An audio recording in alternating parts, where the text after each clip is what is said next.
เข้ามาในโรงอาบน้ำซาวนา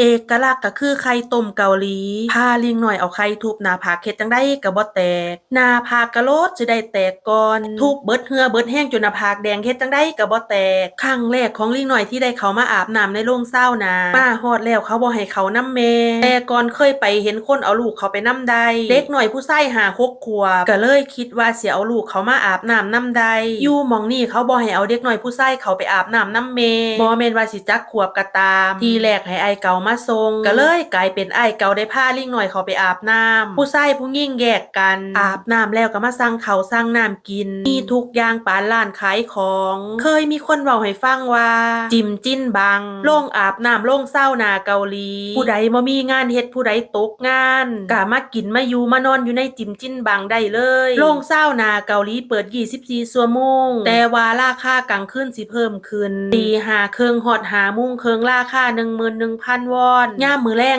5 โมงครึ่งฮอดตี 5 ครึ่งราคา 14,000 วอนก็แล้วแต่สถานที่เขาเจ้าสิพากันกำหนด